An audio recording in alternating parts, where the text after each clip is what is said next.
Línea Carlos Tapia, que es profesor de historia desde hace 31 años. Vamos a hablar del tema justamente de lo que tiene que ver con la cuestión del mapuchismo. Él está allí en Malargüe. Carlos, buen día, ¿cómo le va? Buenos días, que tengan muy buenos días a usted y toda su audiencia. Bueno, cuéntenos un poco, porque si bien nosotros venimos hablando, bueno, usted tiene un expertise directo, está allí en Malargüe. Imagino que para quien conoce debe ser muy choqueante, además de lo político, la decisión del INAI de actuar del modo que está actuando, entregando a personas que dicen autopercibirse mapuche tierras en donde los mapuches no habitaron nunca, ¿no? Exacto, es un golpe bastante choqueante para todos nosotros, para todos los malargüinos, los mendocinos en general, por supuesto, y quienes amamos y estudiamos la historia desde muy pequeños. Es un golpe duro porque lo hemos estudiado a través de diferentes autores, de diferentes libros, documentación, que no hubo asentamientos permanentes mapuches acá. Acá la tierra era habitada por pehuenches y puelches, y los mapuches incursionaban desde Chile, cruzaban la cordillera y muchas veces a cometer malones, a buscar ganado, a buscar diferentes bienes que para ellos eran potencialmente interesantes, y bueno, esa era su realidad de aquellos años. Uh-huh. Bien, ¿y cómo se fue gestando, por lo menos allí en Malargüe, toda esta historia de la cuestión de implantar la cuestión mapuche contrario a la historia? Esto nace a partir de un grupo de personas, de vecinos de acá de Malargüe, que se autoperciben como mapuche y empiezan a actuar en defensa de los puesteros. Nuestros puesteros son los que tienen los puestos, que son pequeñas unidades económicas donde se crían chivos, vacas, ovejas, caballos. Entonces, esta gente, nuestra gente puestera, muchos de ellos han obtenido la tierra por las vías que corresponden. Hay asentamientos de familiares de más de 140 años, y a lo largo del tiempo han ido adquiriendo las tierras, y hay muchos que todavía no tienen la posesión definitiva en algunos campos de los que se llamaban en aquella época campos fiscales o fiscos. Uh-huh. Entonces, con ese objetivo, y después ya se empezó a generar todo este tema de las comunidades, hacer pertenecer a nuestros puesteros a esta etnia, a los mapuches, que cosa que no es real. Claro. Ayer en otra conversación que sosteníamos nos decían que, entre otras cuestiones, los araucanos, hoy mapuches, ¿no?, cuando comenzaban a cruzar la cordillera, ya finales del siglo XVIII, principios del siglo XIX, entre otras cuestiones consideraban a los grupos originarios que estaban allí, en general creo que definidos como huarpes, usted me ilustrará mejor si no es así, como salvajes, ¿no?, como seres menores, y que inclusive fueron, digamos, muy brutales con ellos. Así es, le digo, nuestros huarpes están en el norte de Mendoza, en la zona de la Valle, en ese departamento, y fueron muy influenciados y muy bien preparados por los incas. Ajá. Todo el sistema de regadío que tiene la provincia de Mendoza es originalmente huarpe, y aún se sigue utilizando el sistema de acequias, que ustedes las deben conocer, uh-huh, que son las que van por la orilla de la calle y llevando el agua a la arboleda, y ese sistema es antiguo, muy antiguo. Esto viene de los huarpes, mejorado por supuesto con el tiempo, pero los trazados originales, que el famoso canal Cacique Guaymallén es un canal hecho por los huarpes, y nosotros estamos mucho más al sur, estamos en el límite con Neuquén, divididos por el río Atuel. El río Atuel separa al departamento de San Rafael del de Malargüe. Uh-huh. Incluso no lo separa solamente con límites políticos, sino también con alguna especie de diferenciación geográfica. Nosotros tenemos un clima, tenemos un suelo, una vegetación achaparrada, más patagónica que lo que es el oasis provincial de Mendoza, con sus vides, sus olivares, sus viñedos. Uh-huh. Nosotros no tenemos ese tipo de agricultura. Nosotros somos más tirados hacia la Patagonia. Claro, claro. Y digamos, cuando se comienza a conformar todo este nuevo relato, ¿qué ocurre con las autoridades allí en líneas generales, no? Porque da la impresión que se ha dejado avanzar un relato y ahora aparece este dato, esta cuestión sorprendente, durísima, que introduce realmente la urgencia de hacer algo. Parece que quienes debían actuar durmieron la siesta bastante tiempo frente a esto allí en Mendoza. Sí, esto de lo que usted manifiesta es verdad.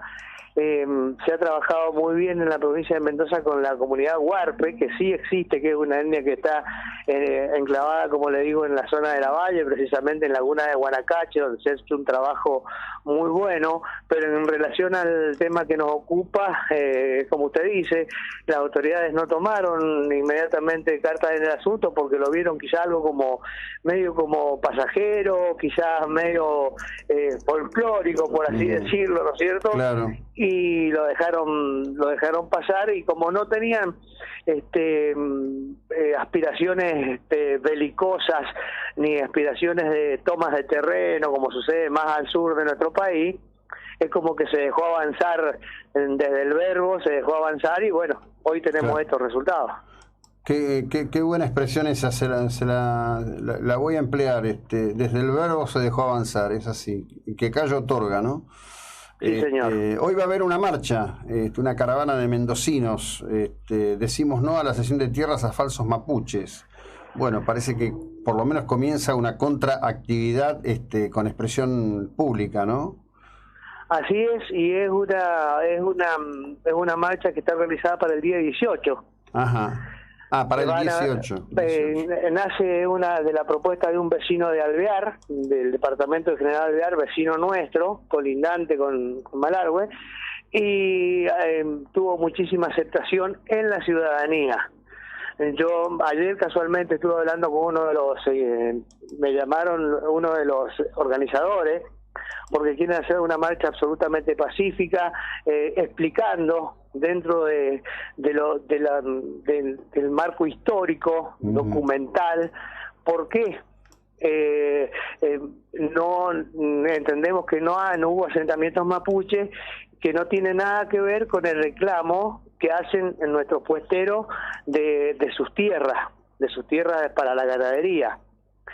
Lo que nosotros estamos diciendo, lo que manifestamos, es decir, acá no hubo mapuche, sino, por ejemplo, el general San Martín, en su genial plan continental, cuando viene a territorio de Malargüe, se presenta ante los caciques pehuenches y le dice: mis hermanos, les pido permiso para pasar con mi ejército por su tierra para liberar a Chile del yugo español. Sí.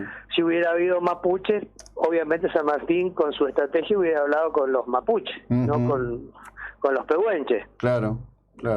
Bueno, pero además un pequeño aporte también. Hay una carta que le envía Calfucurá, que se asentó en la zona de Salinas Grandes con un séquito bastante importante de 500 indios durante muchos años, y le escribe una carta a Mitre, al presidente Mitre, y le dice: yo soy chileno, pero llevo más de 30 años en esta tierra, lo que no le da posesión.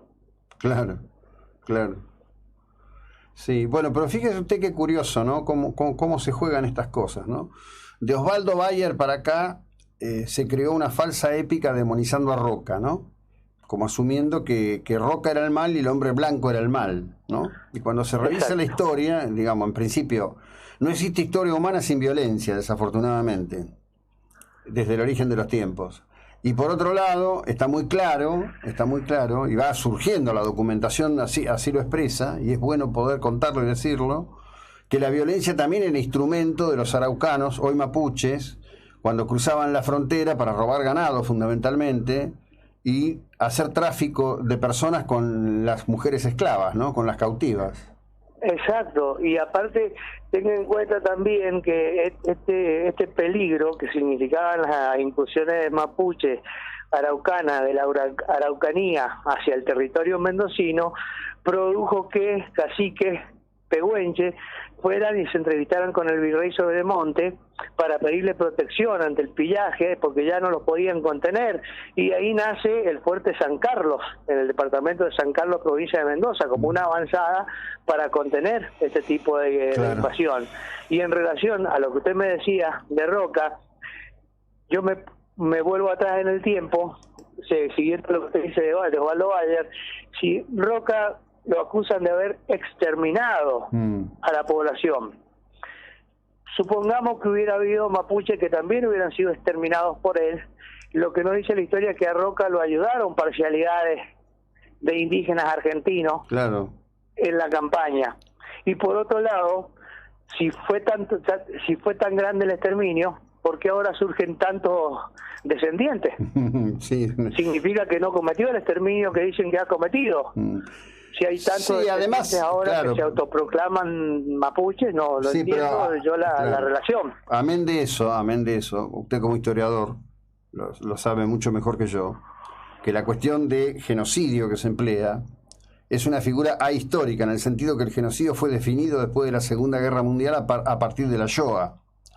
Exacto. Es una aplicación ahistórica realmente perversa, en definitiva, ¿no?, de todo esto. Exacto, y aparte todos los países, todos los estados que hoy existen, todos tuvieron la iniciativa de ampliar sus territorios para la siembra, para la ganadería, para la agricultura. O sea que estas campañas militares no son particular de Argentina. Lo hizo Estados Unidos, lo hizo Canadá, lo hizo México, todos lo hicieron en pos de constituir un nuevo Estado. Sí. Entonces hay que rever la historia, hay que volver a leer documentación, porque por ahí los historiadores tenemos tendencias íntimas y convicciones muy equivocadas, que las llevamos a libros, las llevamos a documentos que no son ciertas. Ese es el problema que tiene el historiador, que por ahí la pasión lo lleva a cometer injusticias históricas. Sí, bueno, a ver, todo ser humano en cualquier época y tiempo debe luchar contra los propios pareceres, ¿no? Y la necesidad siempre de escribir una historia, siempre está ese riesgo claramente expuesto. Profesor, muchísimas gracias. No tengo duda que vamos a tener oportunidad de seguir conversando. Gracias por el tiempo y la ilustración que nos ha dedicado, muy amable.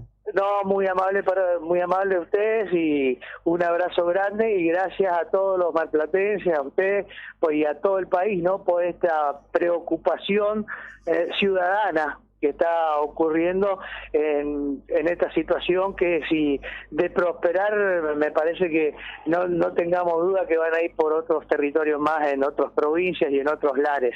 Sin ninguna duda. Carlos, gracias, buena jornada, un abrazo, hasta luego. Un abrazo, hasta luego. Bueno, Carlos Tapia, profesor de Historia, desde Malargüe, ¿no?